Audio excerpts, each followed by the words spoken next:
October 14th, 1944. Petropavlovsk, Kamchatsky, Soviet Union. 14:23 local time. Captain James Dalton stood on frozen tarmac that felt like concrete beneath his boots, watching his breath cloud in air cold enough to burn his lungs. -20 degrees Celsius.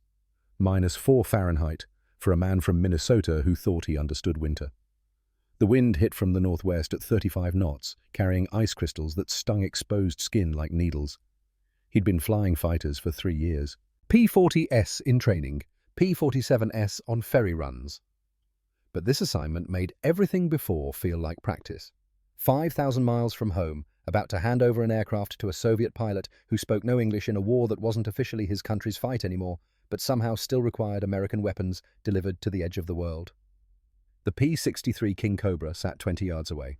Serial number 42-68941. Fresh from the Bell Aircraft Factory in Buffalo, New York, flown across a continent and an ocean to reach this desolate strip of frozen earth on the Kamchatka Peninsula. The massive cannon protruding from the nose spinner looked obscene. 37 millimeters, nearly 1.5 inches of bore diameter, the kind of weapon you mounted on a tank, not a fighter aircraft. Dalton knew the specs by heart now. Had to. Part of the ferry pilot's job was knowing what you were delivering well enough to teach someone else to fly it in 20 minutes. Allison Fiv 1710117 engine. 12 cylinders. Liquid cooled. 1,325 horsepower at 25,000 feet. Not the most powerful engine in the sky, but reliable. Proven. The Soviets liked proven. 37mm M4 cannon. 58 rounds of high explosive ammunition.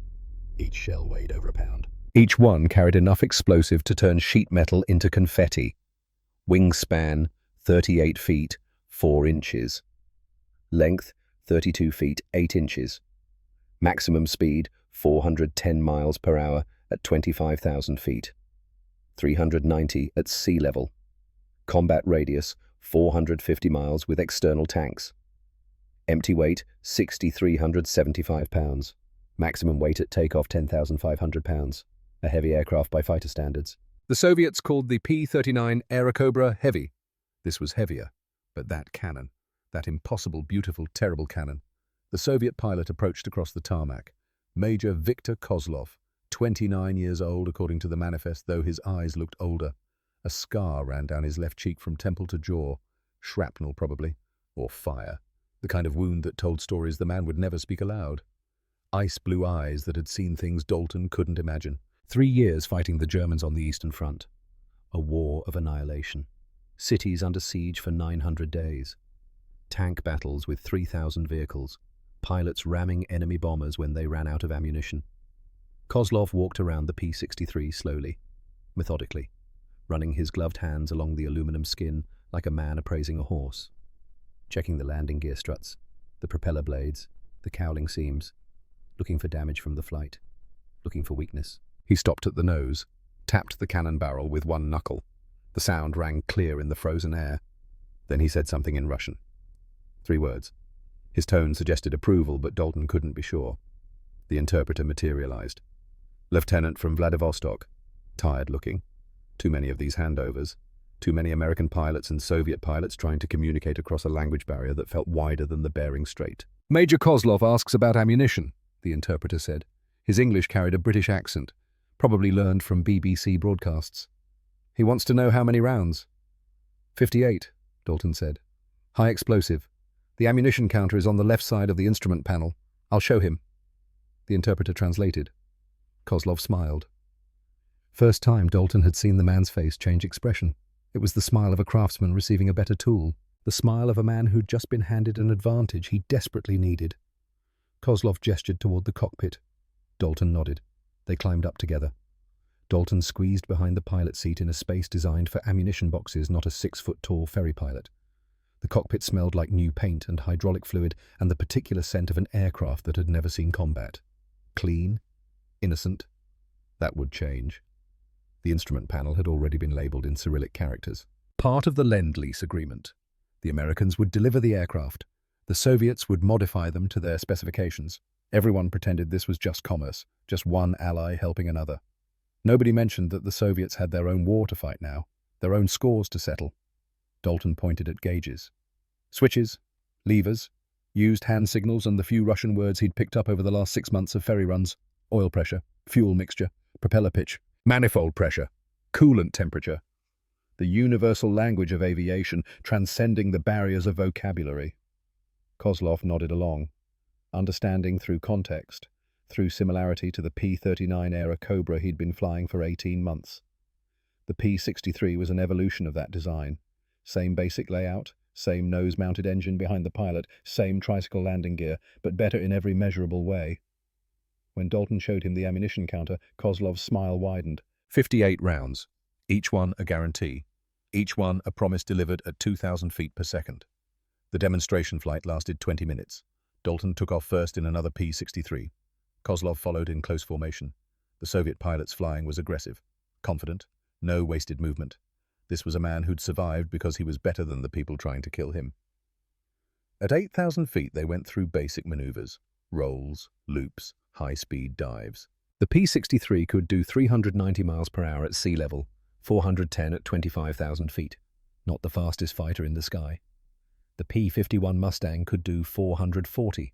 The new P-47M could hit 470. But the King Cobra was stable as a rock and tough as a sledgehammer.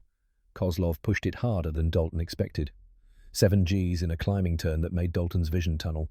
The edges of his sight went grey. His body felt like it weighed 700 pounds. His arms like lead trying to hold onto the control column. These Soviet pilots flew like men who expected to die anyway. Might as well push the envelope until it tore. Might as well learn the aircraft's limits before combat forced the lesson. Dalton understood that philosophy now. Understood it in a way he hadn't when he started these ferry runs. The Soviets weren't flying for glory. They were flying for survival, their country, their families, their future.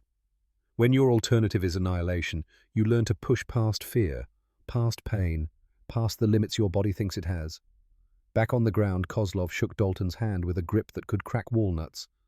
Through the interpreter, he said, "Americans built good planes but flew them like accountants. The Russians flew them like Cossacks." Dalton wanted to argue, wanted to defend American piloting, American tactics, American courage, but he knew it was probably true. The Americans had the luxury of fighting a war they could afford to lose, not in terms of resources or industrial capacity, but in terms of existential threat. If America lost the war, Americans would still exist, their country would still exist, diminished but alive. If the Soviets lost, there would be no Soviet Union. The Germans had made that clear from the beginning. This was a war of extermination. Total war.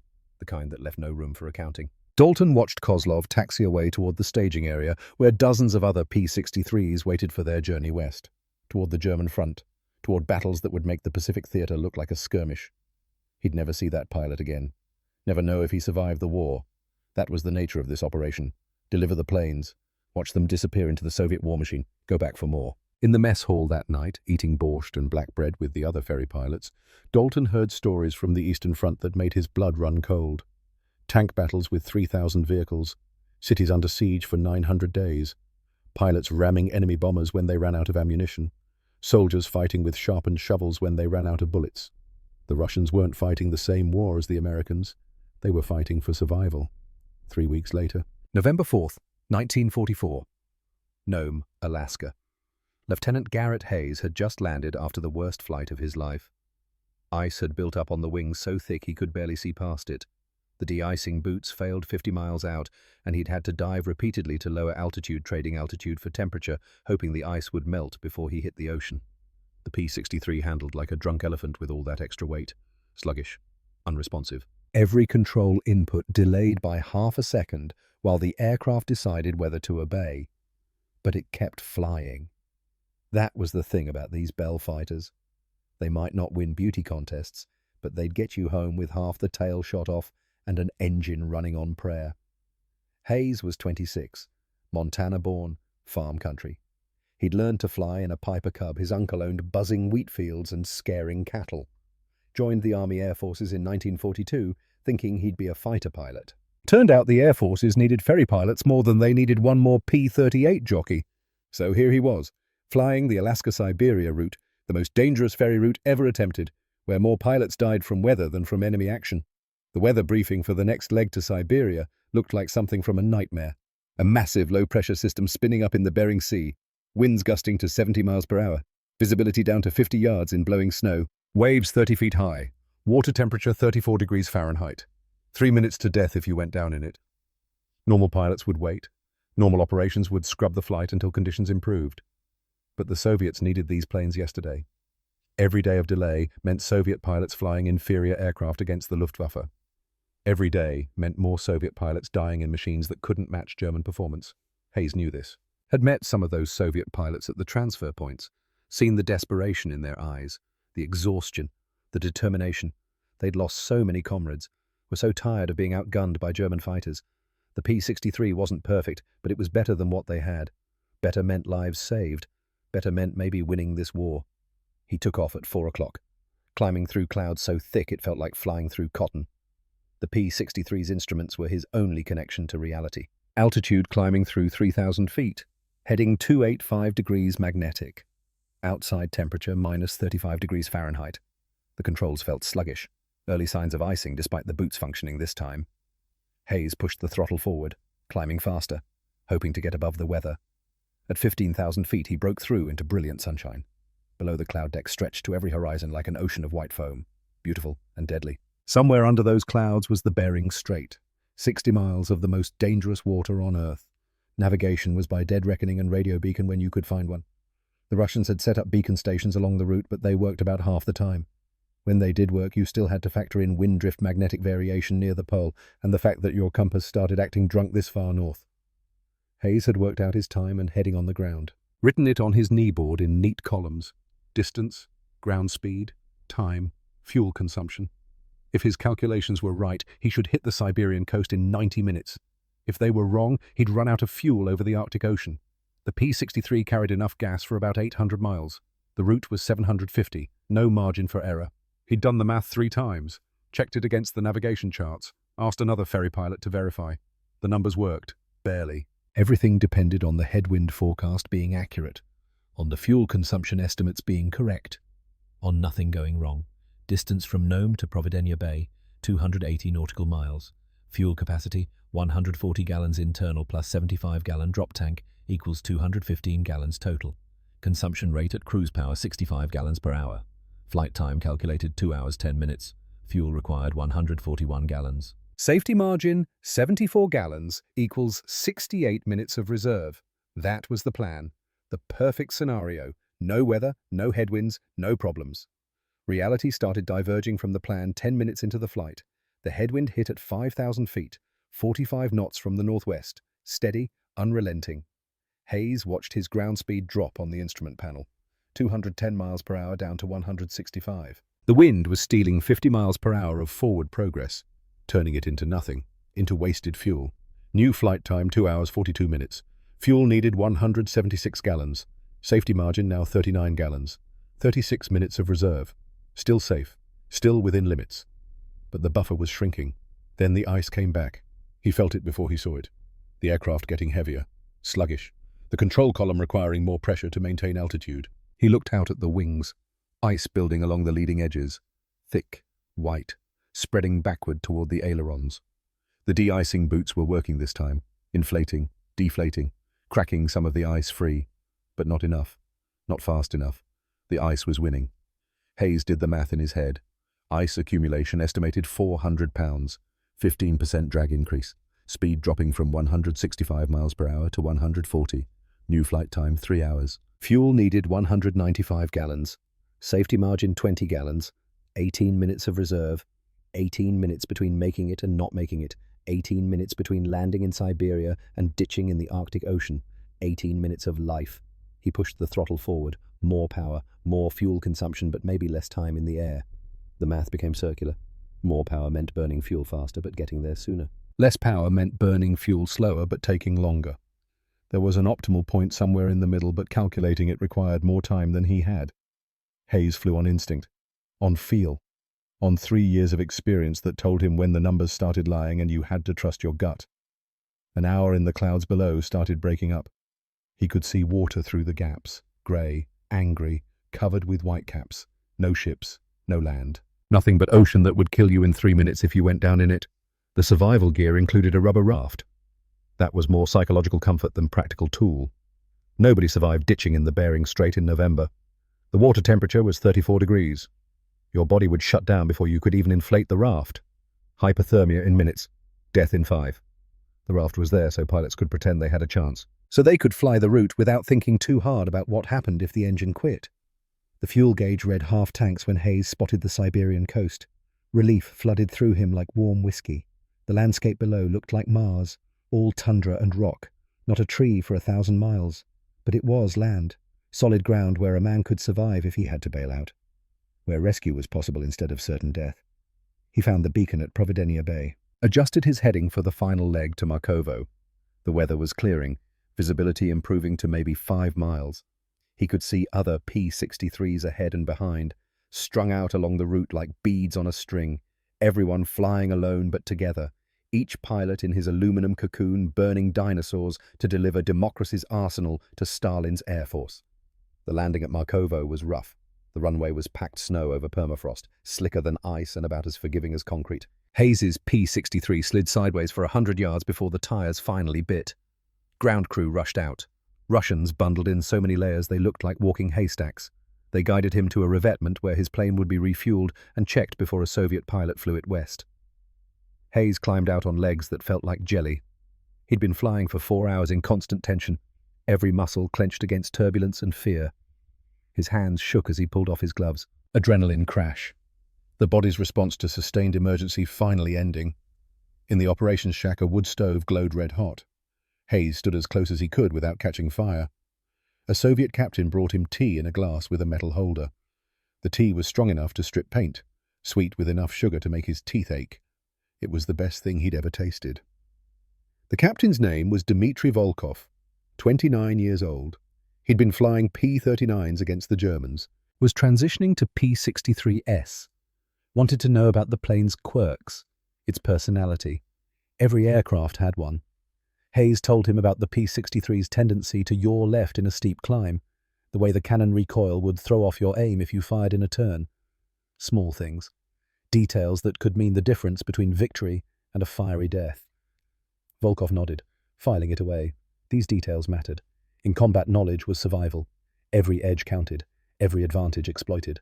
The Germans were good. Better than good. They'd been fighting since 1939, had developed tactics that worked, had aircraft that matched or exceeded Allied performance in most categories. The only way to beat them was to be smarter, more aggressive, more willing to die if that's what it took. Through halting English and gestures, Volkov explained how the Soviets had been using P-39s, flying them at treetop level, using the nose cannon like a sniper rifle, getting close enough to smell German exhaust before firing. They'd turned a plane American pilots considered mediocre into one of the most successful fighters on the Eastern Front. It wasn't about the aircraft's design specs. It was about how you used it. The Americans built the weapon. The Soviets learned how to deploy it in ways Bell aircraft never intended. Volkov said the P-63 would be even better. The improved cannon had higher muzzle velocity, better accuracy at longer range. The aircraft climbed faster, dove faster, had better armor around the pilot and engine. It could take hits that would destroy a P-39 and keep flying. Most importantly, it could kill from distance. 400 yards with the 37mm cannon. Far enough that the enemy might not see you coming. Close enough that a skilled pilot wouldn't miss. Hayes asked what they planned to do with all these P-63s, where they were going. Volkov's expression changed, became careful. This was operational information, classified. But he was tired, and Hayes had just flown 4 hours through hell to deliver this aircraft. Some honesty felt deserved. East, Volkov said. One word, then more. Japanese. Soon. Hayes understood. The Soviets had signed a neutrality pact with Japan in 1941. But that pact wouldn't last forever. Stalin had promised Roosevelt and Churchill he'd enter the war against Japan once Germany was defeated. These P-63s weren't just for the European theatre. They were preparation for a new front, a new enemy. The Japanese flew Zeros, Mitsubishi, a 6M, light, agile, incredible range. In the hands of skilled pilots, they dominated Pacific skies for years. American pilots had learned hard lessons about trying to dogfight Zeros. You didn't turn with them. Couldn't. They'd get inside your turn radius every time. You use speed and altitude, hit and run, boom and zoom. The P-63 was perfect for that. Better climb rate than the P-39, better dive speed. And that cannon. One hit from a 37mm shell would tear a Zero in half. The Zero's light construction was its strength in maneuverability, but its fatal weakness in combat. No armor, no self-sealing fuel tanks. It was built for offense, not survival. Volkov smiled when Hayes mentioned this. The smile said yes. The smile said we know. The smile said the Japanese are going to learn what the Germans learned, that in modern war technology and tactics matter more than warrior spirit. Hayes stayed at Markovo for 6 hours, sleeping on a cot in the operations shack, eating thick stew that tasted like beef and potatoes and desperation. The Soviets fed their pilots well when they could, understood that men flying combat needed calories, needed strength, needed every advantage, including full stomachs. When he woke, another P-63 was waiting.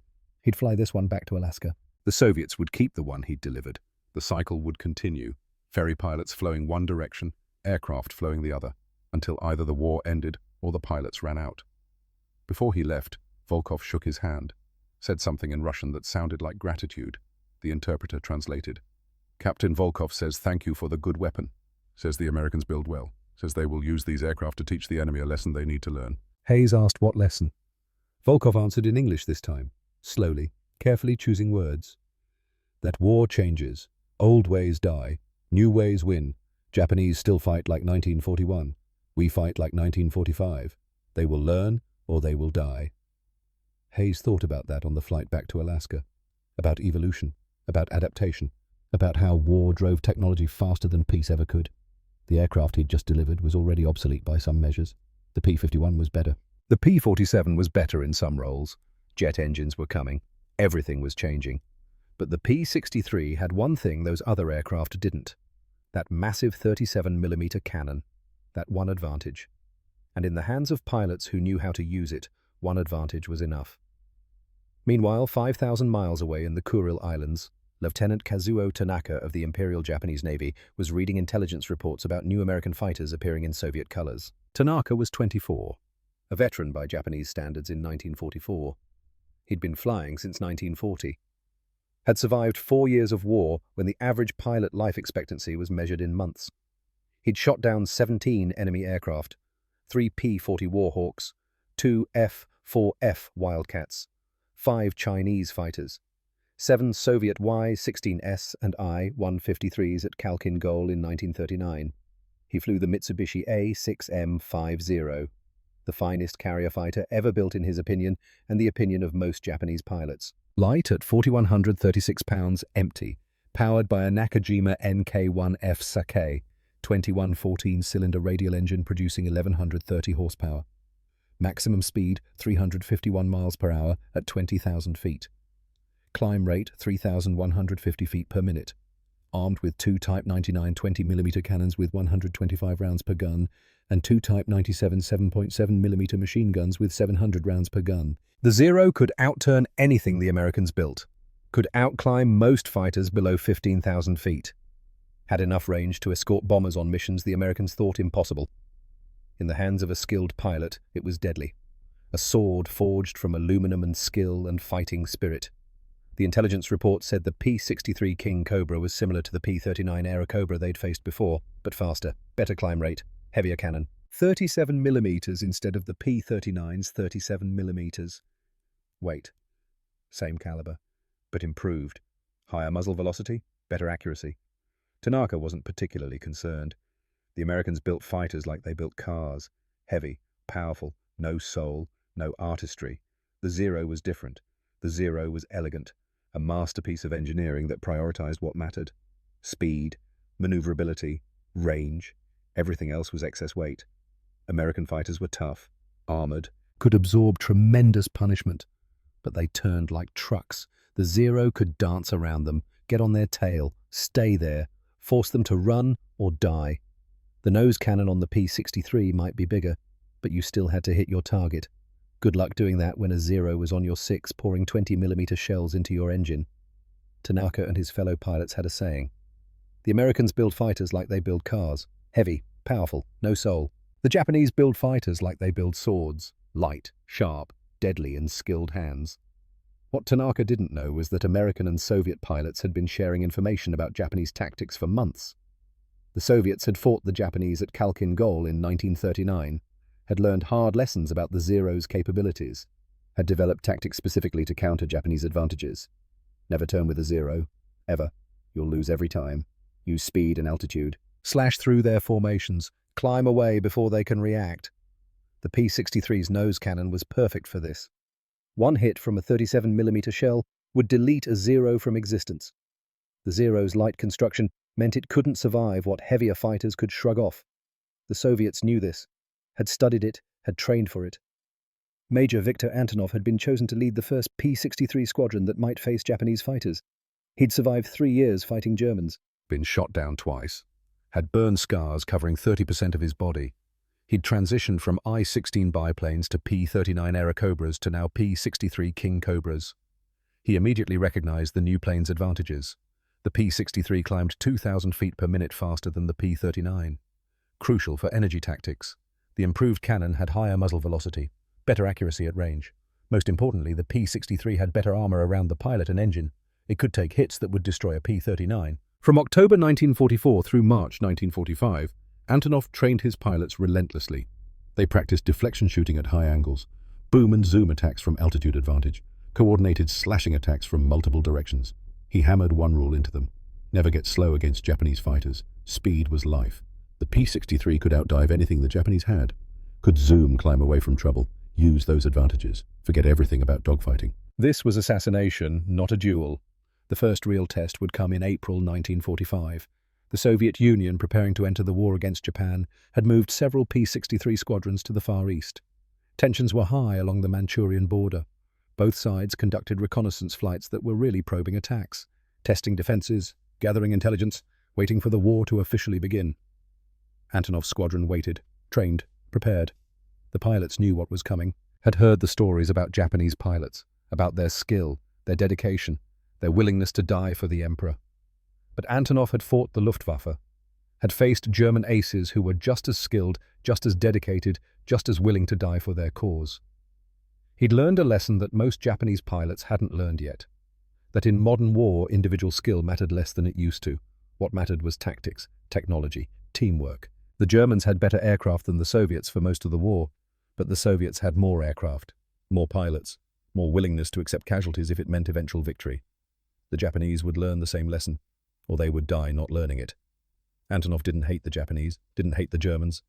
Hate was a luxury for people who weren't trying to stay alive. He respected them as opponents, understood they were fighting for their countries just as he was fighting for his. But respect didn't mean mercy. Respect didn't mean hesitation.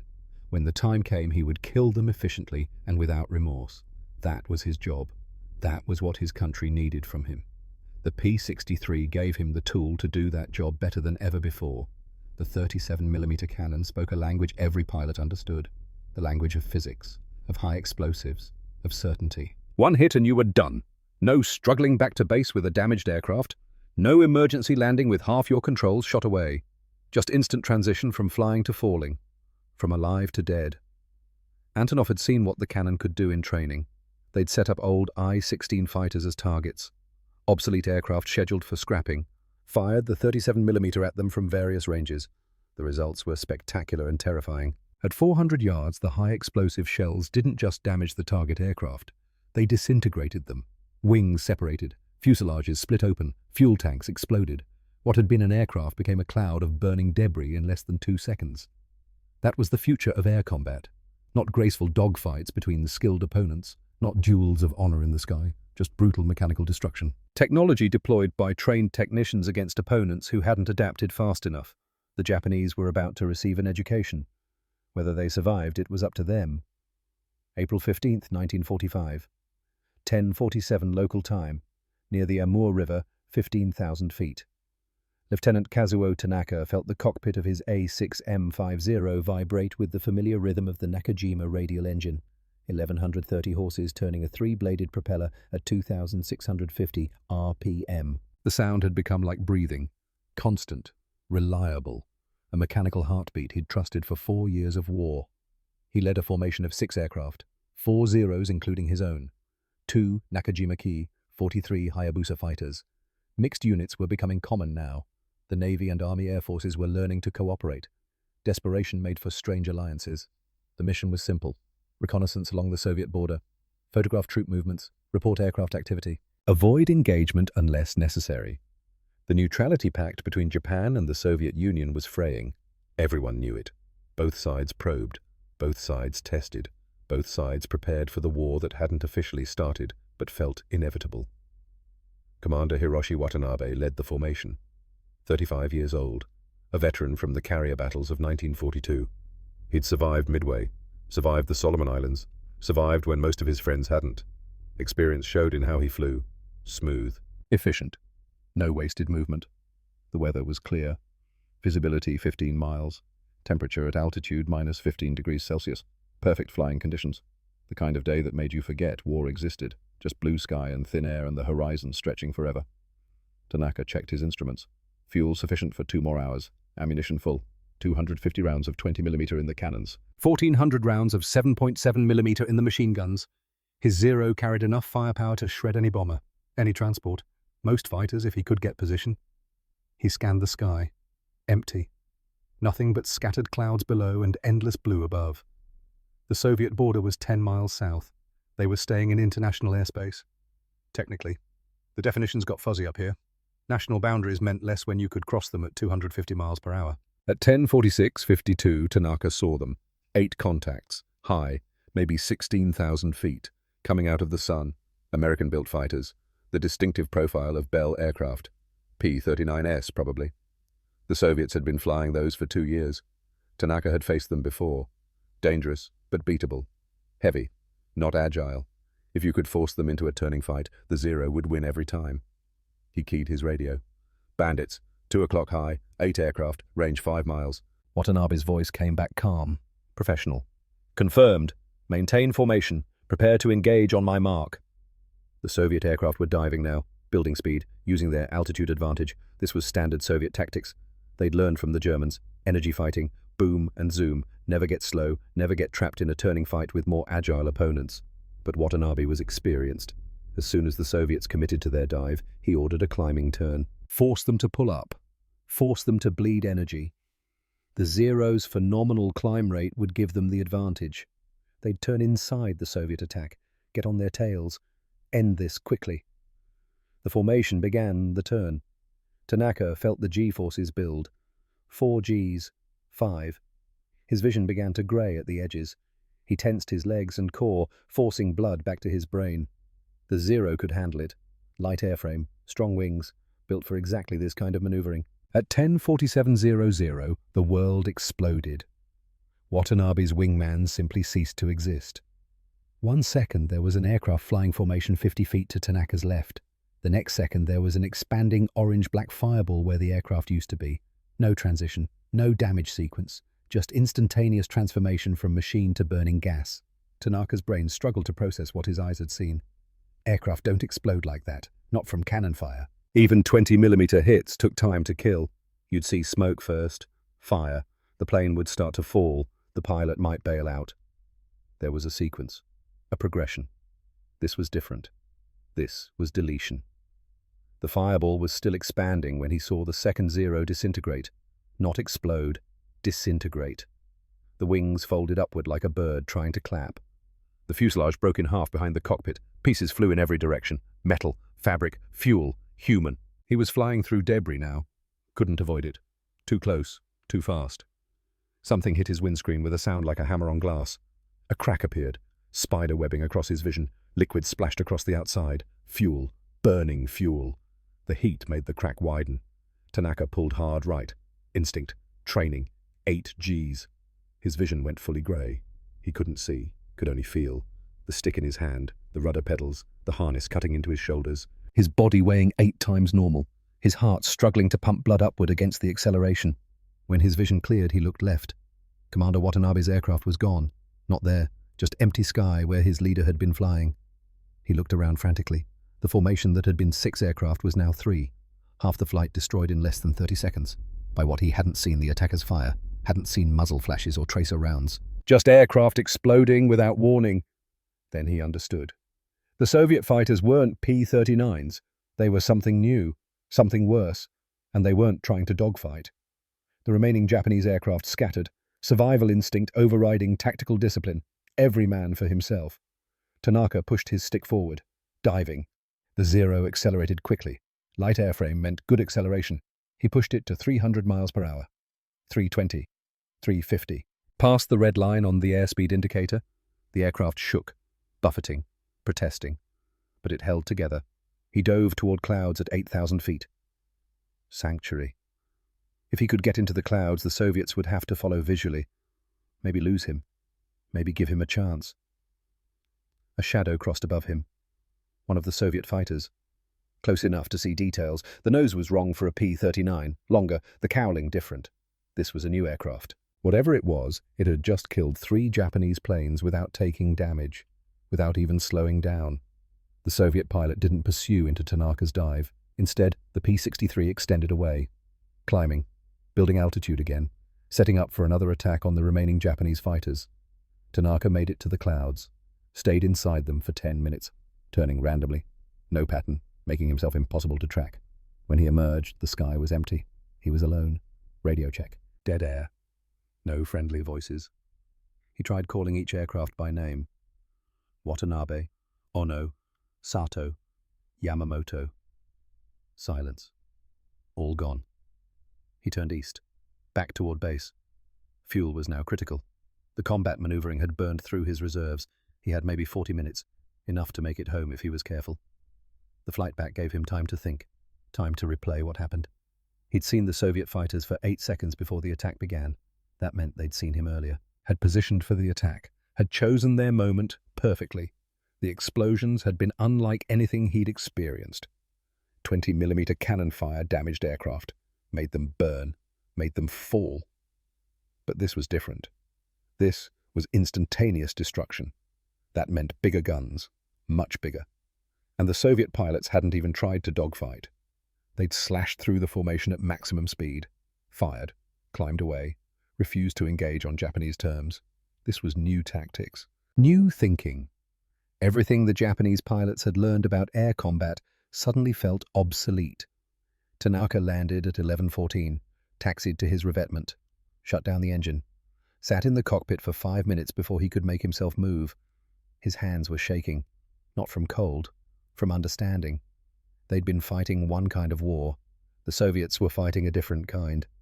And there was no way to win the old war against opponents who'd already moved on to the new one. The debriefing was brutal. Intelligence officers wanted details. What kind of aircraft? How many? What weapons? Tactics? Results? Tanaka told them everything. 8 Soviet fighters, new type, not P-39s, larger cannon, attacked from altitude, boom and zoom tactics, no attempt to dogfight. Result: 3 Japanese aircraft destroyed in 30 seconds, 3 escaped. No Soviet losses observed. He wrote in his report, enemy tactics entirely different from previous encounters. Cannon effectiveness beyond our expectations. Recommend developing countermeasures immediately. The intelligence officer read it, frowned, asked if Tanaka was certain about the cannon size. Yes, certain. The explosions were too large for 20mm. Had to be larger. Maybe 37mm like the American P-39, but improved. Within a week, every Japanese unit along the Soviet border received the report. New American fighters in Soviet hands, improved performance. Heavier armament, aggressive tactics. Avoid engagement unless you have numerical superiority. But understanding the threat and countering it were different problems. The Soviets, meanwhile, were analyzing their own results. Major Viktor Antonov's squadron had just fought its first engagement against Japanese aircraft. The results exceeded expectations. Antonov had led 8 P-63s against 6 Japanese fighters. His plan had been textbook. Get altitude advantage, dive from the sun. Attack at maximum speed, fire once, climb away, reset, repeat if necessary. It hadn't been necessary. His first burst had caught a zero at 350 yards, 3 rounds from the 37mm cannon. The first missed by 2 feet, went wide left. The second hit the Zero's left wing route. The third hit nothing because the Zero no longer existed as an aircraft. Antonov had seen the gun camera footage afterward, watched it frame by frame. The 37mm shell penetrated the wing route where the main spar attached to the fuselage, where 145 gallons of aviation gasoline sat in an unarmored fuel tank. The shell was designed to detonate after penetration. It detonated inside the fuel tank. The explosion was catastrophic. The fuel ignited at 3,500 degrees Celsius. The pressure inside the tank went from 14.7 pounds per square inch to over 200 psi in less than 1/100th of a second. The thin aluminum couldn't contain it. The tank exploded. The wing separated from the fuselage. The Zero, designed for minimal weight, had no structural redundancy. When the wing came off, the aircraft became debris. From shell impact to complete disintegration, 1.7 seconds. The pilot had no chance. The G-forces from the explosion knocked him unconscious instantly. Even if he'd stayed conscious, he couldn't have bailed out fast enough. The Zero tumbled, broke apart further, fell 13,000 feet, and hit the ground at terminal velocity. Antonov felt nothing watching the footage. No satisfaction, no remorse, just analytical interest. This was data.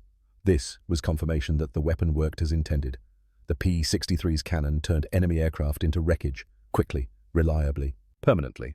His pilots had fired a total of 42 rounds in the engagement. Destroyed 3 confirmed Japanese aircraft, damaged 2 others that might have made it home or might have crashed later. No P-63S hit, no damage sustained, perfect execution. The squadron gathered for debriefing. Antonov stood at the front of the room.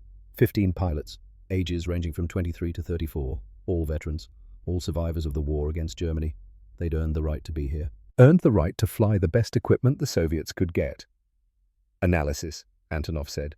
No preamble, no congratulations, just business. Volkov, first kill, report. Senior Lieutenant Pavel Volkov stood, 27 years old, from Stalingrad, had fought in the siege, lost his entire family when the city burned, joined the Air Force in 1943, with nothing left to lose and everything to prove. Target was Nakajima Ki-43 Hayabusa, Army fighter. He was maneuvering when I engaged, jinking, making himself difficult to target. I used deflection shooting, 45 degrees, fired 3 rounds, first missed, second hit tail section, minor damage, third hit aft of cockpit, direct strike, aircraft disintegrated. Time from first shot to target destruction, 2.4 seconds. Antonov nodded. Good. Fedorov, second kill. Captain Boris Fedorov stood, 30 years old, had flown I-16 biplanes against the Germans in 1941, then Lei G3s, then Yak-9s, now P-63s. Each aircraft better than the last, each one giving him a slightly better chance to survive. Zero fighter, type not confirmed, pilot was skilled, began evasive maneuvers immediately. I fired at maximum deflection, computing gun sight calculated lead automatically, American innovation, very effective, single round struck engine cowling, penetrated, detonated inside engine block, catastrophic failure. The pilot bailed out, parachute deployed, he survived. Interesting. The aircraft with less armament allows the pilot to survive. The aircraft with the 37mm does not. This is worth remembering. We are not here to give the enemy a chance to fight again. We are here to remove them from the war permanently. The room was silent. The message was clear. This wasn't sport. This wasn't honor. This was extermination. Kill them so thoroughly they can't come back. No survivors meant no experienced pilots fighting tomorrow. Antonov continued the debriefing, analyzed what worked, what didn't. The tactics had been perfect. Altitude advantage, sun position, coordinated attack, maximum speed throughout. No one had gotten slow. No one had tried to turn with the Japanese fighters. They'd stuck to the plan. The Japanese will adapt, Antonov said. They are not stupid. They will develop countermeasures, new tactics, possibly new aircraft. We must continue to evolve faster than they do. The moment we become predictable, we lose our advantage. He pulled out a map, marked the engagement location. They will expect us to use the same approach vector. We won't. Next engagement will come from the east. Different altitude, different time of day. Never give them a pattern to predict. The pilots took notes, asked questions. How to improve deflection shooting against maneuvering targets. How to coordinate attacks when radio discipline was critical and the enemy might be listening. How to manage fuel during extended combat air patrols. Antonov had answers. He'd been doing this for 3 years, had learned every lesson the hard way, had survived by being smarter than the people trying to kill him. Now he was passing that knowledge forward, making sure his pilots didn't have to learn the same lessons through death. After the debriefing, he went to his quarters. A small room. Spartan, cot, desk, chair, nothing else. He sat at the desk and started writing a letter. Not an official report, a personal letter. To his wife, to Katya. He'd been writing these letters since 1942. Never sent them. Kept them in a box under his cot. If he died, maybe someone would find them. Send them to her. Let her know what he'd been thinking, what he'd felt. The parts he couldn't say and the censored letters that actually got mailed. The letter started with the date, April 15th, 1945. Then the facts. First engagement against Japanese aircraft, 3 confirmed kills, no losses, tactics successful. Then the truth. I am becoming very good at killing. This does not make me proud. It is simply fact. With the P-39, I had to get close, 200 meters, close enough to see their faces through the windscreen. Some looked afraid, some looked angry, some looked resigned. I remember their faces. With the P-63, I kill from 400 meters. I don't see their faces. Just aircraft exploding. This is easier for me. The same for them. Dead is dead whether you die knowing why or not. The Japanese are dying because they fly aircraft designed for the last war. They trust in fighting spirit. I trust in physics. Physics wins every time. He put down the pen, stared at the words. They sounded cold, mechanical, but they were true. War had stripped away the romance, the honor, the glory, left only mechanics, physics, mathematics. Applied correctly, they produced predictable results. The P-63 was mathematics incarnate. Mass times velocity equals energy. Energy plus explosive equals destruction. Destruction equals mission success. Simple, clean, brutal. The Japanese would learn, or they wouldn't. Either way, the outcome was determined, not by courage, not by skill, by industrial capacity, by technological advantage, by willingness to adapt faster than the enemy. Over the next 3 weeks, Antonov's squadron flew 14 more engagements. Not all were combat. Many were reconnaissance, showing the flag, reminding the Japanese that the Soviets could fly where they wanted, when they wanted, with aircraft that outperformed anything Japan had in the region. But 6 of those missions resulted in combat. Each time, the pattern repeated. Soviet P-63s held altitude advantage. Dove, at maximum speed, fired the 37mm cannon, climbed away. Reset. Each time, Japanese aircraft exploded, disintegrated, fell burning from the sky. By early May, the kill ratio was 15 Japanese aircraft destroyed for 1 P-63 lost. The single Soviet loss came from ground fire during a strafing run, not from air-to-air combat. The Japanese fighters weren't getting close enough to threaten the P-63s. On May the 3rd, Captain Ichiro Yamada learned why. Yamada was 28 years old, 2,000 hours of flight time. He'd been flying since 1939. Had survived 6 years of war through a combination of skill, caution, and luck. He led a flight of 4 Zeros on a reconnaissance mission over Sakhalin. At 10:23, they were bounced by 6 P-63s from 12,000 feet above them. Yamada never saw the attackers until his wingman exploded. No warning, no radio call, just sudden violent expansion of aluminum and fuel and human tissue turning into an orange fireball. He looked up, saw 6 aircraft diving, American-built, Soviet-flown. Coming fast, too fast to evade, he slammed the stick left. Maximum deflection, 7 Gs, 8. His vision grayed. The Zero's wings groaned under the load but held. The P-63S didn't follow his turn. They extended away, climbing, using their speed to separate, setting up for another pass. Yamada understood the game now. They weren't trying to turn with him, weren't trying to dogfight. They were using the P-63 like a cavalry saber, slashing attacks from superior energy state. He couldn't force them to fight on his terms. They had all the advantages: altitude, speed, firepower. He ordered his remaining 3 aircraft to dive for the deck, get low, use terrain, make it harder for the P-63S to build speed for their attacks. It almost worked. The Zeros made it down to 500 feet, weaving between hills, using every terrain feature for cover, fast and agile at low altitude. This was where the Zero excelled. But Lieutenant Mikhail Sokolov, flying his P-63 like a man possessed, followed them down. 350 miles per hour, 50 feet off the ground, closing on Yamada's No. 3 aircraft. The Japanese pilot saw him coming, tried to brake, turn into the attack, force an overshoot, standard defensive maneuver. Should have worked. Sokolov didn't try to turn with him, fired at maximum deflection, walking his cannon shells across the Zero's flight path, calculated where the target would be, put rounds in that space, let physics do the rest. 1 shell was enough. Hit the Zero's left wing root. The wing separated from the fuselage. The aircraft immediately became unflyable, cartwheeled into a forest hillside, disappeared in a ball of fire and shredded pine trees. Yamada and his 2 remaining wingmen escaped by flying into a narrow valley. too narrow for the P-63s to follow safely. Too much risk of hitting a mountainside at 350 miles per hour. The Soviet pilots let them go. Mission accomplished. 2 kills, 1 probable. No losses. Yamada landed at 11:47. Fuel critical, hands shaking. He'd been in combat for 6 years, had faced Chinese pilots, American pilots, British pilots. This was different. This felt like being hunted by something that had evolved beyond your ability to resist. His report to headquarters was direct, factual, no embellishment. Enemy aircraft possesses cannon of unprecedented destructive power. Our fighters cannot survive even glancing hits. Tactics are designed to prevent engagement on our terms.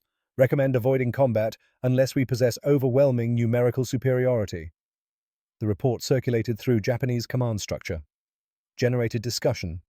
Some officers refused to believe it, insisted that fighting spirit would overcome material disadvantage. That Japanese pilots properly motivated could defeat any enemy. Other officers, the ones who'd been fighting since 1941, knew better. They'd seen technological evolution in real time, had watched as American aircraft got better, faster, tougher, more heavily armed. The early war had been fought with P-40S and F-4F Wildcats. Now it was P-38s and F-6Fs and P-51s, each generation better than the last. The P-63 in Soviet hands was just another evolution, another step in the arms race. And Japan was falling behind.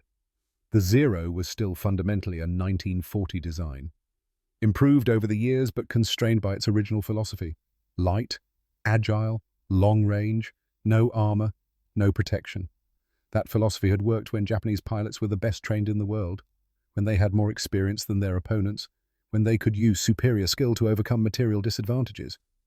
But by May 1945, the best Japanese pilots were dead. The training programs were rushed. New pilots went into combat with 200 hours of flight time instead of the 800 hours pre-war pilots received. They were brave. They were motivated. But they weren't skilled enough to overcome the technological gap. And the P-63's 37mm cannon didn't care about motivation, didn't care about fighting spirit, didn't care about Bushido or honor or any of the things Japanese military culture valued. It cared about physics. Shell velocity times mass times explosive yield equals target destruction. The equation was simple. The results, predictable. The psychological impact on Japanese pilots was profound.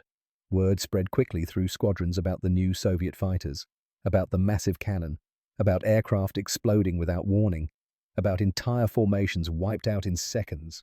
Pilots who'd been aggressive for years became cautious, tentative, started avoiding combat when possible, no longer confident their aircraft could survive even brief engagements. Lieutenant Takashi Nakamura, stationed at a base in North Korea, started keeping a diary. His entries from May and June 1945 documented the psychological collapse in real time. May 15th. Suzuki was hit today from at least 400 meters. I was flying beside him, saw the shell coming, black dot growing larger. It hit his cockpit directly. There was no Suzuki anymore, just red mist and falling metal. We used to mock the heavy American planes. Now we fear them. May 22nd. We don't laugh at American aircraft anymore. The Russians fly them like demons. Their cannon speaks death from distance we thought was safe. May 29th. Lost 3 today. Watanabe-san says we must fight with honor, but honor doesn't stop 37mm shells, I'm afraid. June 5th. Refused my mission today. Told them engine trouble. The commander was angry. I don't care. I want to live. June 12th. Half my squadron won't fly. They call the P-63 the coffin maker. We're not warriors anymore. We're targets. By late June, Japanese pilot refusal rates had increased 34% compared to 3 months earlier. Courts-martial were up. Desertions were up. Morale was collapsing. The Soviets noticed. Intelligence reports documented the change. Japanese formations were smaller, less aggressive, more likely to disengage at first contact. The hunter had become the hunted. Major Viktor Antonov read these reports with professional interest. No satisfaction, no triumph, just data. The enemy was adapting to their new reality, learning that the old ways didn't work anymore. Some would learn fast enough to survive. Most wouldn't. He continued training his pilots, refining tactics. The Japanese would try new approaches, had to. Desperation bred innovation. The Soviets needed to stay ahead of that innovation cycle. New drill defensive tactics if caught at low altitude. The P-63 was vulnerable in slow-speed turning fights. If a Zero got on your tail at low speed, you were in danger. Solution: don't get slow, ever. If you had to defend, use vertical maneuvers. The P-63 had better power-to-weight ratio than the Zero above 15,000 feet. Use that advantage. New drill-coordinated attacks against numerically superior forces. The Japanese might mass aircraft. Try to overwhelm through numbers. Solution: hit and run. Never commit to sustained engagement. Kill one. Break off. Reset. Repeat. New drill ammunition conservation. 58 rounds of 37mm meant 58 chances to kill. After that, you were down to machine guns. Not useless, but far less effective. Learn to kill with 1 or 2 rounds. Make every shot count. The pilots absorbed it, practiced it, improved incrementally. By July, the average rounds expended per kill had dropped from 8 to 6.5. They were getting better, more efficient, more deadly. The Japanese, meanwhile, were trying everything to counter the P-63 threat. They reinforced cockpit armor, added 180 pounds of steel plate. It reduced performance, made the Zero even slower. And it still couldn't stop a 37mm shell. The armor might deflect machine gun fire, might stop 20mm rounds. But the P-63's cannon punched through it like paper. They tried new formations, looser spacing to prevent multiple aircraft being hit in one attack. The P-63S simply picked them off one at a time. Loose formations meant less mutual support, less covering fire, easier targets. They tried gaining altitude advantage first, climbing to 25,000 feet before patrols. The P-63S climbed faster, got there first, were waiting when the Japanese arrived. They tried night interceptions, hoping darkness would negate the Soviet speed advantage. The Soviets added crude radar systems, hunted at night anyway. Nothing worked. Every countermeasure failed. Every new tactic proved inadequate. The technological and tactical gap was too wide, and it was getting wider. By early August 1945, Japanese command made a desperate decision. They would gather their remaining experienced pilots, their best aircraft, the Ki-84 Hayate fighters, Japan's most advanced fighter, fast, well-armed, better armored than the Zero, and they would attempt one all-out attack on Soviet bomber formations, not to win, just to prove they could still fight, to die with honor if dying was inevitable. The mission was scheduled for August 8th. 12 Ki-84 fighters, 12 of the best pilots left, against whatever the Soviets sent. The odds didn't matter, the outcome didn't matter, only the attempt mattered. Captain Yoshio Sasaki would lead them, 33 years old, 18 confirmed kills. 3,000 flight hours, one of the last true aces Japan had left. He knew it was likely a suicide mission, knew most of his pilots wouldn't come back, but someone had to try. Someone had to show the enemy that Japan still had warriors willing to fight. He didn't know that the Soviet escort for that bomber formation would be commanded by Major Viktor Antonov. Didn't know that Antonov had been training for exactly this scenario for 4 months. Didn't know that the P-63S waiting for them were flown by the most experienced Soviet pilots in the Far East. Didn't know that he was about to participate in an engagement that would prove once and for all that the age of the warrior was over. The age of the technician had begun. The hammer was about to speak, and the world would listen. August 8th, 1945. 7:15 local time. Major Viktor Antonov performed his pre-flight walk-around in the grey dawn light. P-63, King Cobra, serial number 42-69108, his aircraft. He'd flown this specific machine for 3 months. Knew its quirks. The way it pulled slightly left in a climb. The minor vibration at certain throttle settings. The stick force required for high G maneuvers. The engine had 247 hours since its last overhaul. Fresh top end at 200 hours. Runs smooth. Oil pressure steady. Coolant temperature normal. The 37mm cannon had fired 183 rounds in combat, well within service life. The barrel showed minimal wear. He checked the ammunition bay. 58 rounds loaded. High explosive M4 shells, each round precisely 1.34 pounds, each containing 6.2 ounces of Composition B explosive, enough to turn aircraft into debris. He'd proven that 41 times against German planes. 18 times against Japanese. Fuel load 140 gallons internal. 75-gallon drop tank under the fuselage. Total 215 gallons. Mission time calculated at 2 hours 20 minutes. Fuel consumption at cruise power 65 gallons per hour. That left 38 gallons reserve. 35 minutes of safety margin. Not much, but enough. The mission brief had been clear. 16 P-63s would escort 24 PE-2 bombers to a Japanese ammunition depot 140 miles into Manchuria. Intelligence reported the depot supplied 3 Japanese divisions. Destroying it would cripple their offensive capability for weeks. Expected opposition heavy. The Japanese knew the depot was a target, would defend it. How many fighters they'd send was unknown. Could be 6, could be 60, didn't matter. The mission would proceed regardless. Antonov's flight consisted of 4 P-63s. He led. His wingman was Senior Lieutenant Yuri Petrov, 25 years old, 43 missions, 12 confirmed kills, solid pilot, reliable. The second element was led by Captain Boris Orlov with Lieutenant Alexei Markov as his wingman, all experienced, all survivors. Major Pavel Gorkov commanded the overall escort force, 34 years old, triple ace, 67 confirmed kills against the Germans. He'd been flying fighters since 1941, had survived when 90% of his original squadron died, knew every trick, every tactic, every way to stay alive when the odds said you should be dead. Gorkov's briefing that morning had been characteristically direct. The Japanese are desperate. Expect them to try something unconventional, possibly a massed attack on the bombers ignoring the escorts. Our job is simple. Keep them away from the bombers. Kill as many as possible. Don't take unnecessary risks. Dead heroes don't fly tomorrow. At 7:15, Antonov climbed into his cockpit. Strapped in, 5-point harness. Tight enough to hurt. Had to be. 7G turns would throw you around without proper restraint.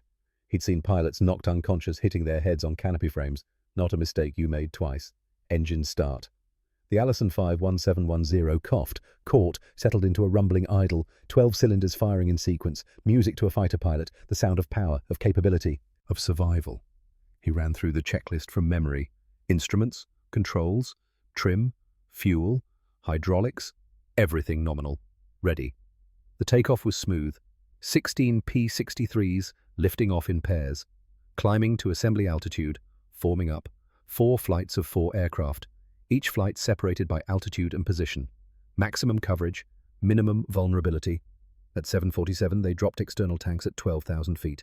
The mission profile didn't require the extra range, better to drop them now. Reduce drag, improve maneuverability. The tanks fell away tumbling, spinning end over end until they vanished into clouds below. Fuel remaining 140 gallons. 2 hours, 9 minutes at cruise power. Enough for the mission plus 30 minutes reserve, cutting it close but acceptable. At 0812, the radar operator's voice crackled over the radio. Attention all aircraft, large formation detected, bearing southwest, range 15 miles, altitude 18,000 feet. 12 plus contacts, speed 280 knots, heading northeast. Antonov did the math instantly. 12 plus aircraft, probably fighters, moving to intercept. They were at 16,000 feet. The enemy had 2,000 feet advantage. Time to contact approximately 4 minutes 17 seconds. He keyed his radio.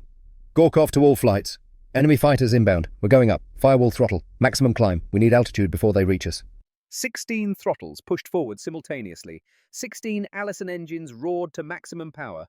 54 inches manifold pressure. 3,000 RPM.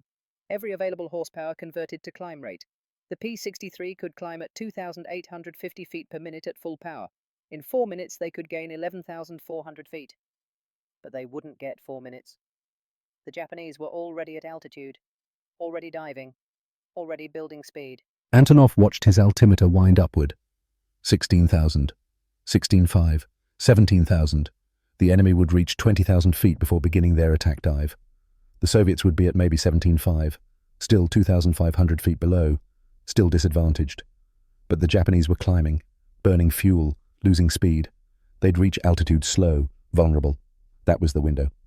All flights, Antonov transmitted. Hit them during their climb. They'll be slow when they top out. Maximum deflection shots. Get 1 kill and extend. Don't commit to turning fights. Acknowledgements came back. Calm. Professional. These weren't rookies. These were men who'd done this before, who understood that surviving the next 5 minutes required perfect execution. At 18,000 feet, Antonov saw them. 12 contacts. Sharp against the morning sky. The profiles were wrong for zeros. These were bigger, heavier. Key 84 Hayate fighters, probably. Japan's best. Fast. Well-armed. Armored. Dangerous. The Japanese formation split into 2 groups. 6 aircraft attacking from 2 o'clock high. 6 from 10 o'clock high. Textbook pincer. Force the Soviets to defend against threats from multiple directions. Divide their attention. Create opportunities. Good tactics. Would have worked against most opponents. At 08:16:22, the Japanese executed their attack. Captain Yoshio Sasaki led the first group, 33 years old. 18 confirmed kills, 3,000 flight hours, one of Japan's last true aces. He'd seen the intelligence reports about P-63s, about the 37mm cannon, about Soviet tactics. He knew what he was facing, but knowing and surviving were different problems. His plan was aggressive. Ignore the P-63s initially, drive straight for the bombers, force the escorts to react. In the chaos, create killing opportunities. It was desperate, possibly suicidal. But doing nothing meant certain defeat. At least this gave them a chance. The 6 Ki-84s dove, loose line formation, spacing good, mutual support maintained. They were targeting specific P-63s, trying for quick kills. Destroy the escorts and the bombers became vulnerable. They succeeded initially. Lieutenant Alexei Markov took concentrated fire from Sasaki's wingman. 20mm cannon shells walked across his fuselage.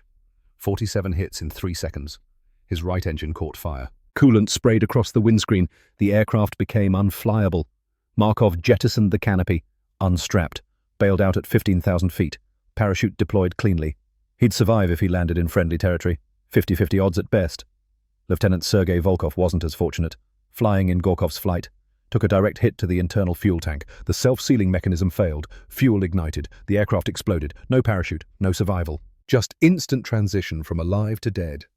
He was 26 years old, had a wife and infant daughter waiting in Leningrad. 2 P-63s down in the first 30 seconds.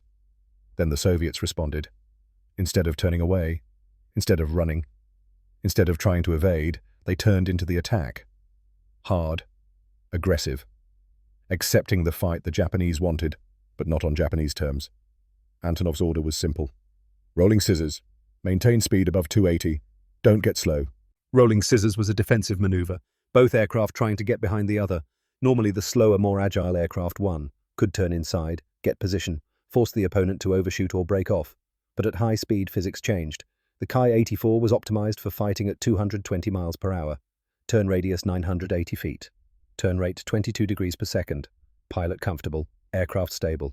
This was where the Hayate excelled. The P-63 at 310 miles per hour had a turn radius of 2,100 feet. Much worse. Should lose every turning engagement. Except the P-63 pilots weren't staying horizontal. Every turn went vertical, straight up, trading airspeed for altitude, slowing to 260 at the top of the climb, then rolling over, diving back down, regaining speed to 310. The Ki-84 couldn't follow the vertical transitions, didn't have the power-to-weight ratio, would stall trying to match the maneuver. The result was chaos. 12 Japanese fighters and 14 Soviet fighters tangled in three-dimensional combat spread across 5,000 feet of altitude. Aircraft climbing, diving, rolling, turning, cannon fire stitching contrails across the sky. Antonov found himself engaged with Sasaki, the Japanese formation leader. Sasaki was good, very good, anticipating moves, forcing Antonov to defend, getting closer to firing position. At 200 yards, Sasaki had the shot. Perfect deflection. His 20mm cannons opened fire. Antonov saw the muzzle flashes, saw the tracers converging, pulled hard into the fire. 7 Gs. The rounds passed behind him, missing by feet. He rolled inverted, pulled through, snapshot as he passed Sasaki's position. 1 round from the 37mm, fired more in hope than expectation. The shell missed by 6 inches, close enough that Sasaki felt the shockwave, close enough to rattle the Japanese pilot. Sasaki broke hard left, disengaging, smart. He'd felt how close death had come. Wasn't interested in pressing luck. Elsewhere in the furball, Senior Lieutenant Pavel Volkov had locked onto a Ki-84 flown by Lieutenant Kenji Sato. 29 years old, good pilot, experienced. He was jinking, pulling random maneuvers, making himself a difficult target. But Volkov was patient. He'd been flying since 1942, had 43 missions in P-63s. 16 confirmed kills total. He'd learned to read patterns. Every pilot had them, unconscious rhythms in their flying. There. Sato favored pulling right after diving maneuvers. Preference. Habit. Weakness. Volkov fired a 3-round burst, maximum deflection, leading the target by what looked like an impossible amount. 45 degrees ahead, putting the shells where Sato would be instead of where he was. The first shell missed. Anticipated. The second clipped the tail section. Minor damage. Lucky hit. The third entered the fuselage just behind the cockpit. Direct strike. The explosion was contained within the airframe for a fraction of a second. Then the overpressure found the path of least resistance. The fuselage skins split along rivet lines. Oxygen bottles inside ruptured. Secondary detonation. The aircraft broke apart structurally. Sato felt the impact, felt his harness snap from the forces, was ejected from the disintegrating aircraft at 8,000 feet. Pulled his parachute, survived, would spend the rest of the war as a prisoner. Below him, pieces of his Ki-84 scattered across 2 square miles of Manchurian forest. Captain Sasaki watched it happen, watched Sato's aircraft come apart in mid-air, not from fire, from structural failure, from explosive force the airframe couldn't contain. This was the 37mm cannon's work. This was what made the P-63 different from every other fighter he'd faced. He checked his fuel. 47 gallons remaining. Ammunition status, 40 rounds of 20mm left in the cannons, 200 rounds in the machine guns. He looked around the battlefield, started counting parachutes. Japanese parachutes, 7 of them, floating down slowly. 7 pilots lost, from 12 aircraft. Soviet parachutes 2, both from the initial attack before the Soviets responded. The remaining P-63s were regrouping, forming up for another coordinated attack. They'd lost 2 aircraft, but they still had numerical superiority. 14 versus 5. The math was brutal. Sasaki made the decision in 1.3 seconds. All units, disengage, dive for home, now. He rolled inverted, pulled through into a split S, diving away at maximum speed. The remaining 4 Ki-84s followed. Running. Survival instinct overriding pride. Better to live and fight another day than die for nothing right now. The P-63S didn't pursue. Their mission was escorting bombers, not chasing fleeing fighters. They'd accomplished their objective, broken the Japanese attack, destroyed 7 enemy fighters, kept the bombers safe. The P-2s continued to their target unmolested, dropped their bombs, destroyed the ammunition depot. Secondary explosions continued for 40 minutes. The mission was a complete success. Antonov landed at 0942, shut down the engine, sat in the cockpit for a moment, breathing, thinking, processing. His crew chief sergeant Grigory Petrov approached the aircraft, began his post-flight inspection, stopped, stared, started counting. "Major, you have holes." Antonov climbed out, walked around the aircraft. 43 bullet holes, 17 in the wings, 19 in the fuselage, 7 in the tail section, 12.7mm rounds from Ki-84 machine guns. They'd penetrated the aluminum skin, passed through empty space, exited the other side, caused no critical damage. The armor had worked. The self-sealing fuel tanks had worked. The redundant control systems had worked. The American engineers who designed this aircraft had understood that fighters needed to survive being hit, had built-in redundancy, protection, resilience. A 0 hit by 43 rounds would be aluminum confetti raining from the sky. A P-39 would have engine fires and control failures. The P-63 just had holes that could be patched in 90 minutes. Sergeant Petrov shook his head. "Boss, 43 hits and you flew it home. This is not an aircraft. This is a tank with wings." Antonov smiled slightly. "And that's why we're winning." The debriefing took 2 hours. Every pilot gave detailed reports. Gorkov compiled statistics, analyzed performance, identified lessons, results. 12 Japanese Ki-84 fighters engaged. 7 confirmed destroyed, 2 probable, 3 escaped. Soviet losses, 2 P-63s, 1 pilot killed, 1 pilot recovered safely. Ammunition expenditure, average 6.2 rounds per confirmed kill. Fuel consumption within planned parameters. No aircraft damaged beyond repair capability. Assessment tactics, successful. Japanese attempted coordinated attack. Achieved initial surprise. Destroyed 2 aircraft. Soviet response prevented further losses. High-speed vertical maneuvering neutralized Japanese agility advantage. 37mm cannon proved decisive in all engagement outcomes. Recommendation: continue. Current tactics: emphasize vertical maneuvers in turning fights.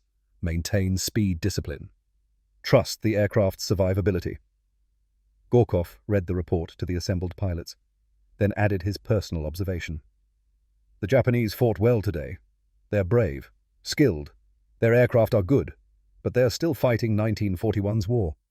We're fighting 1945's war. Technology has evolved. Tactics have evolved. They haven't evolved fast enough. That's why they lost 7 aircraft today. That's why they'll keep losing." He paused, looked at each pilot individually. "Don't get overconfident. The Japanese are learning. They'll adapt, develop new tactics. But as long as we adapt faster, As long as we maintain technological advantage, as long as we refuse to fight on their terms, we'll win. Remember that. Speed is life.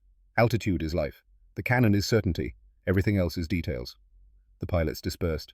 Antonov returned to his quarters, the small Spartan room, sat at his desk, pulled out the letter he'd started writing 3 days ago, added today's date, described the engagement clinically, facts, numbers, results, then allowed himself honesty. Today, I watched 7 men die. Some died knowing it. Others died without warning. I feel nothing about this. No satisfaction, no guilt. Just tired. Sasaki escaped. I'm glad. Good pilots deserve to survive. Maybe we'll meet after the war. Discuss what happened. Understand that neither of us were heroes or villains, just men doing jobs, using the tools we were given, trying to survive. He put the letter in the box under his cot. Someday Katya would read these, understand what he couldn't say in the censored letters. August 9th, 1945. The day after Sasaki's failed attack. Captain Hiroshi Sato led 6 Zeros on patrol, 30 years old, 3,000 flight hours, one of the most experienced Japanese pilots still alive. He'd heard about yesterday's disaster. 7 key 84s lost. The best fighters Japan had, the best pilots, all gone. At 11:23 he saw 8 P-63s climbing toward his formation. They had altitude advantage, 3,000 feet above the Zeros, coming from the southwest, sun behind them.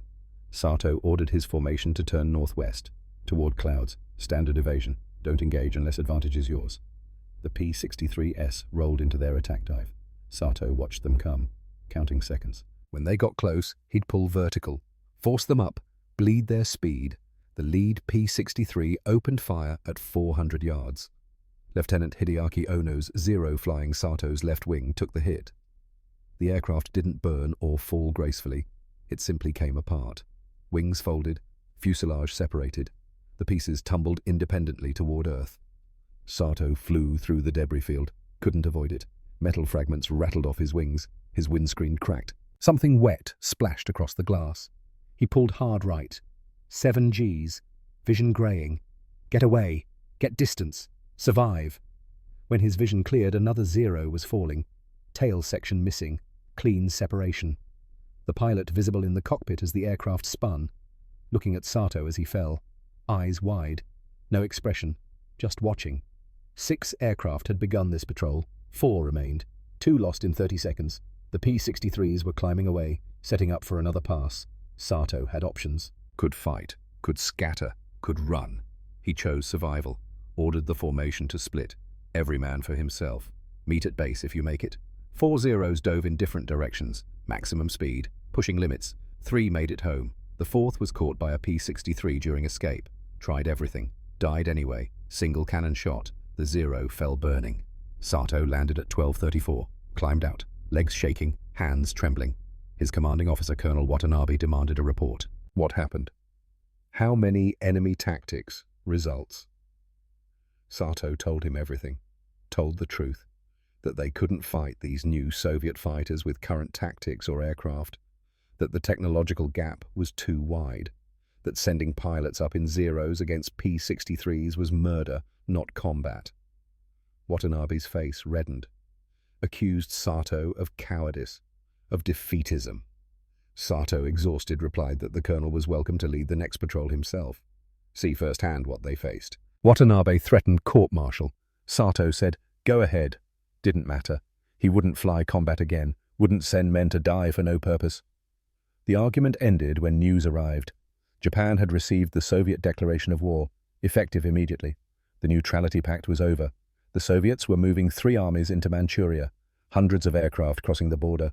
Watanabe forgot about court-martialing Sato, had bigger problems. Sato never flew combat again. The war ended 6 days later. Of his squadron's original 36 pilots, 7 survived. He'd live with that knowledge forever. Why him? Why not the others? No answer. Just luck. August 14th, 1945. 1 day before Japan's surrender. Lieutenant Junior Grade Masao Kobayashi flew his 10th combat mission. 21 years old. 240 flight hours. Fresh from training. He'd joined thinking he'd be part of Japan's victory. By August 1945 he knew better. But orders were orders. 20 aircraft took off that morning, mixed formation, Zeros, Ki 84s, Kai 43s. The veteran leaders were dead or refused to fly. The formation was led by another rookie. The mission attacks Soviet ground forces advancing through Korea. Close air support. Standard. Except everyone knew Soviet fighters would intercept. At 10:31, ground observers reported the formation to Soviet command. Major Pavel Gorkov scrambled 16 P-63s. At 10:47, the engagement began. Kobayashi was number 3 in the second flight. When he saw the P-63S, they were already attacking. Ito's aircraft was there. Then it wasn't. Replaced by expanding flame. Orange-black. Growing. He flew through debris. Couldn't avoid it. Too close. Metal bounced off his wings. Windscreen cracked. Burning fuel splashed his cowling. Smoked, but didn't ignite.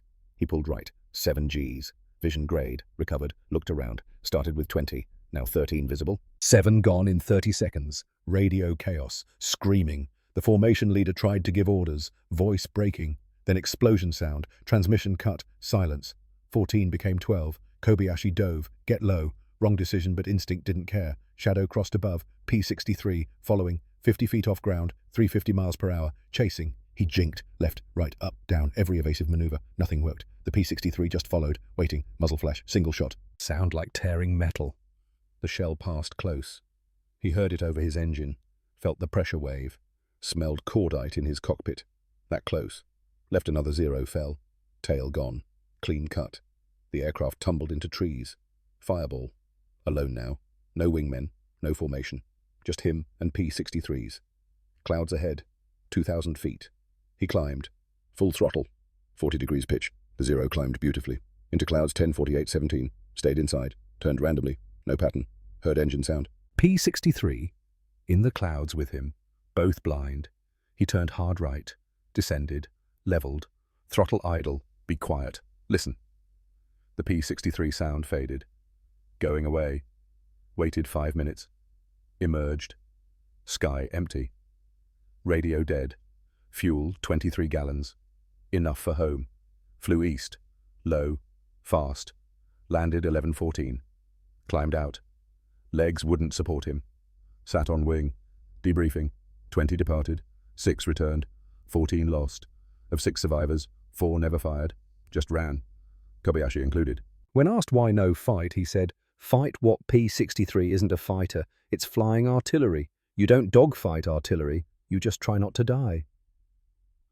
The war ended the next day, August 15th, 1945. Japan surrendered. But fighting continued in isolated areas. News travelled slowly. August 20th, 5 days after surrender, Captain Vladimir Markov shot down a Kai-43 attacking a Soviet transport. Single 37mm shell removed the entire engine. Pilot Lieutenant Kenji Watanabe bailed. Was captured. Insisted he'd never received orders to stop fighting. Final statistics: 542 kills versus 87 losses. Kill ratio 6.2 to 1. But numbers didn't tell everything. The psychological impact. The complete shift in air superiority. The fear. These were the P-63's true victories. Antonov's final record: 247 missions, 59 kills, 0 losses, survived war, promoted lieutenant colonel, became instructor. Of 47 pilots he trained, 39 survived, 8 killed. Average kills per pilot 7.3. Survival rate 83%. Unheard of in air combat. Japanese costs were brutal. Original pilots in Manchuria, Korea, April 1945, 340. Killed 187. Missing 41. Survived 112. Of survivors, 67 never flew again. 28 became civil pilots. 17 committed suicide within 5 years. 0 became military pilots. Japan was demilitarized. 30 years later. 1975. Aviation Conference, Tokyo. 3 men met. Saburo Sakai, Japanese ace, 64 kills, age 62. Viktor Antonov, retired Soviet colonel, 59 kills, age 61. Yoshio Sasaki, survived August 8th, 18 kills, age 63. They spoke through interpreters, shared memories, found common ground in survival. Sakai said, "I fought Americans in Pacific, P-38, S, F-6, FS, F-4, US. All dangerous, but always could fight back, could maneuver, could hope. Your P-63 was different. You turned air combat into something else. We tried to make it personal. You made it mechanical. Antonov nodded. Not mechanical. Physical. Physics doesn't negotiate. 37mm shell at 2,000 feet per second with explosive payload. Zero's aluminum skin 2mm thick. Outcome predetermined by mathematics. Sasaki asked. When you shot down my men, did you feel anything? Antonov paused. Yes. Relief. Relief it was them dying, not me. Relief I'd see my wife again. Relief my son would have a father. Guilt. No. They'd kill me if positions reversed. Satisfaction. No. Satisfaction is for sport. War isn't sport. I felt tired. 247 missions, 59 men killed. Each one made me more tired. When war ended, I slept 16 hours. First time in 4 years without nightmares. Not nightmares of guilt. Nightmares of them killing me. They shook hands. Respect between former enemies. Understanding between survivors. Sakai added, We are not so different. I also felt relief each time I survived. Also felt tired. The difference was, you had better tools. That decided everything. 20 years later, 1995. Moscow. 50th anniversary. Last P-63 pilot reunion. 17 men, all remaining from hundreds. Major General Viktor Antonov stood, 81 years old. Roll call of absent. 211 combat deaths. 34 accident deaths. 186 died of age. 17 present. First toast. To fallen comrades. They gave everything. We remember. Second toast. To American workers who built these aircraft. Most never knew our names. We never forgot yours. Third toast. Antonov stood with difficulty. To P-63 King Cobra. America didn't want it. We did. Wasn't prettiest. Wasn't fastest. Wasn't most agile. But had one thing nothing else had. That cannon. 37mm M4. Stalin's hammer. The eraser. Spoke once. Enemy listened forever. In hands of pilot who understood energy and patience made P-63 deadliest fighter in our sky. Not best. Deadliest. Best wins dogfight. Deadliest prevents dogfight by killing before it begins. Didn't need best. Needed flying cannon. Americans gave flying cannon. Used it to end Japanese air power. To the 37mm. Spoke language everyone understood. Language of physics. Language of certainty. Glasses raised. Drunk in silence. Outside restored P-63 Serial 4 2-69108. Antonov's aircraft. 43 bullet hole patches visible, kept as history, as testament. Plaque, P-63 King Cobra, rejected by USA, accepted by USSR, 542 victories, the hammer speaks once. Where they went after Viktor Antonov, died 1998, age 84, married 61 years, 3 children, 7 grandchildren, never wrote memoir. Did my job, that's all. Refused interviews until 1975. Last words to grandson, technology changes, human nature doesn't. Always be on right side of technology. James Dalton. 247 Alaska-Siberia deliveries, 0 combat missions, 3 Arctic emergencies. Commercial pilot, Minnesota. Died 1987, age 75. Delivered mail, expensive fast mail. Garrett Hayes, 198 deliveries. Survived, aeronautical engineer. Helped design F-86. Died 2001, age 82. Every design after I thought, would this survive what P-63 survived? That was my standard. Viktor Kozlov. Survived war as training officer. Never flew combat against Japanese. Trained over 300 Soviet pilots on P-63. Died 1989, age 74. I delivered the weapon. Others used it. Both jobs mattered. Kazuo Tanaka. Shot down April 15th. POW until 1946. Civil pilot, Japan. Died 1993, age 72. Once told son, courage without technology is suicide. Yoshio Sasaki survived August 8th.